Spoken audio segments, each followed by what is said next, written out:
Assalamualaikum warahmatullahi wabarakatuh. Welcome to my channel. Hari ini saya akan bagi tips gimana caranya prediksi parameter kimia, fisika, dan biologi dari senyawa aktif. Untuk apa? Untuk penelitian lebih tepatnya, ataupun untuk mengetahui aktivitasnya, ataupun manfaatnya, ataupun bioavailabilitasnya dan permeabilitas oralnya di dalam tubuh. Jangan lupa subscribe dulu channel saya dan share ke teman-temannya supaya nanti temannya juga paham. Setelah komen kalau misalnya kalian misalnya agak fokus gitu ya, atau masih ada pertanyaan yang ingin disampaikan di situ. Jadi isi tentang materi hari ini adalah tentang yang pertama adalah struktur kimia, kedua sifat fisika dan kimia, ketiga adalah atme, yang keempat adalah parameter Lipinski. Untuk struktur kimia, kalian harus tahu struktur kimianya dari senyawa-senyawa aktif yang akan kalian modifikasi. Ya, modifikasinya untuk apa? Macam-macam, untuk mendapatkan aktivitas yang oke, untuk mendapatkan permeabilitas yang oke, untuk toksisitasnya yang rendah. Bukan toksisitas nggak oke ya. Kita kan harapannya senyawa aktif itu bermanfaat. Kemudian yang kedua adalah sifat fisika kimianya. Kenapa perlu? Ya, ini untuk mengetahui bahwa sifat fisika kimia nanti akan mempengaruhi aktivitas juga. Kalau misalnya dia mudah larut dalam air atau dalam larutan darah, maka dia lebih diserap di dalam darahnya lebih tinggi daripada senyawa-senyawa yang sulit terlarutkan di dalam darah. Untuk sifat fisika dan kimia kalian bisa prediksi dengan menggunakan ChemDraw. Yang punya ChemDraw, kalau yang belum punya kalian bisa install ChemDraw. Untuk yang ketiga, prediksi ATME dengan menggunakan website. Websitenya yang saya gunakan ini memakai PreAtMed. Ya, yang sudah saya jelaskan di YouTube saya sebelumnya. Kenapa harus prediksi ATME? Ya, untuk tahu kemungkinan gimana sih absorpsi, distribusi, metabolisme, dan ekskresi senyawa aktif di dalam tubuh. Sehingga kalian nanti akan mengurangi tingkatan trial di dalam laboratoris.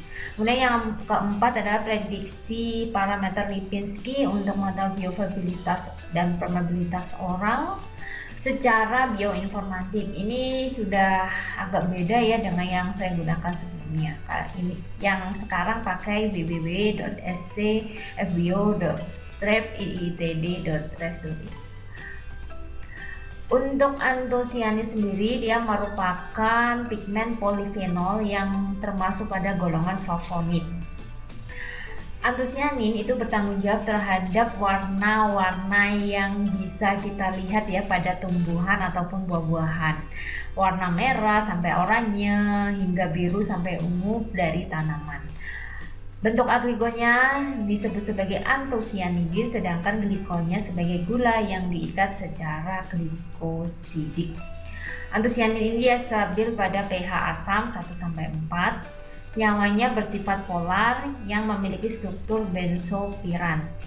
Efeknya dia bisa melindungi secara kardiovaskuler dan neuron sebagai antidiabetes, antiobesitas yang mau diet bisa pakai antosianin sebagai antiinflamasi dan juga anti kanker. Berikut kelompok antosianidin bangsanya antosianin ya, aglikonnya tadi yang punya atau yang memberikan warna. Ada antosianidin, pelargonidin, cyanidin, peonidin, delpinidin, petunidin, malvinidin. Dimana pada R1 sama R2 dia bermacam-macam ya, sehingga menyebabkan warna atau menghasilkan warna. Kalau misalnya pelargonidin warnanya orange, mungkin bunga yang berwarna orange banyak mengandung pelargonidin, kalian bisa ekstraksi. Kalau misalnya bunga merah seperti mawar, nah ini slide-nya gambarnya mawar ya, dia bisa mengandung petunidin ataupun delpinidin. Dia dilihat pada panjang gelombang maksimalnya 5, berarti di panjang gelombang visible bukan UV ya, baru dia akan memancarkan warna-warna yang macam-macam. Warna-warna ini dipengaruhi oleh adanya gugus kromofor. Nah, dia akan memberikan warna saat kita amati di dalam spektrofotometri UV vis ya. Kemudian modifikasi struktur antosianin dan antosianidin begini strukturnya dari antosianidin alami yang ada di alam. Untuk modifikasi maaf ya, jadi ada beberapa turunan dari antosianidin yang sehingga dia akan memberikan warna. Nah, pada substitusi atau penambahan gugus pada nomor 3, 5, 6, 7, 3 aksen, 4 aksen, dan 5 aksen dari struktur ini. Jadi nanti kalian tinggal pasang-pasangkan sesuai dengan perintahnya. Kalau misalnya pada nomor 3 adanya H, ya tidak usah ditambahkan. Kalau misalnya ada OH, ditambahkan dengan OH. Gitu ya. Kita gambar strukturnya di ChemDraw seperti ini gambarnya dan diberikan nama EUPAC ya pastinya. Setelah itu kalian simpan dengan file MDL mol file V3000 atau dalam ekstensi .mol. Kenapa harus pakai .mol? Nanti kita bisa memasukkan struktur atau senyawanya itu ke dalam websitenya untuk Lipinski. Jadi kalian nggak perlu gambar lagi. Kemudian setelah gambar struktur, masukkan ke dalam tabelnya dan cek energi minimize-nya untuk menentukan bagaimana energi dari senyawa itu.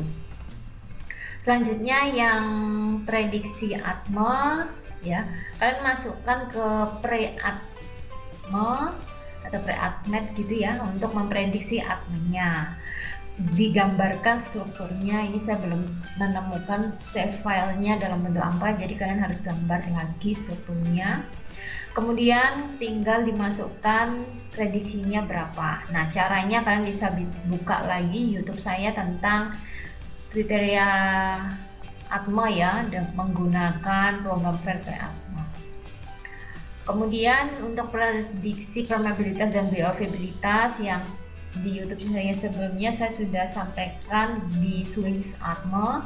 Nah, ternyata ini saya coba di Swiss Atme tidak bisa menggambar senyawanya. Ya, nggak tahu kenapa hasilnya keluarnya hanya benzena aja. Mungkin apa saya yang error atau gimana ya. Kalian bisa coba ulang di Swiss Atme juga boleh. Yang ini saya pakai website yang lain.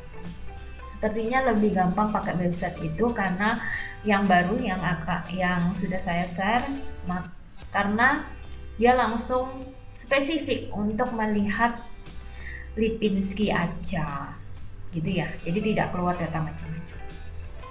Oke, kalau misalnya kalian ada pertanyaan, kalian bisa tambahkan di bawah di kolom komentar ya. Kalau mau tambahkan saran bisa tambahkan juga. Kemudian kalau masih bingung, kalian bisa open lagi YouTube saya ya. Sebelumnya itu udah banyak banget tentang bioinformatik. Nah, bioinformatik nanti akan membantu adik-adik atau kawan-kawan terkait dengan skripsi supaya nanti kalian trialnya di lab bisa lebih rendah dan bisa menghemat budget sih. Mungkin bagi mahasiswa saya yang mau gabung dengan penelitian saya, insya Allah saya subsidi ya terkait dengan penelitian itu ya. Ya, data awalnya sesudah dapat, kalian sebenarnya tinggal separuh aja sih ya. Follow saya. Oke, terima kasih. Wassalamualaikum warahmatullahi wabarakatuh.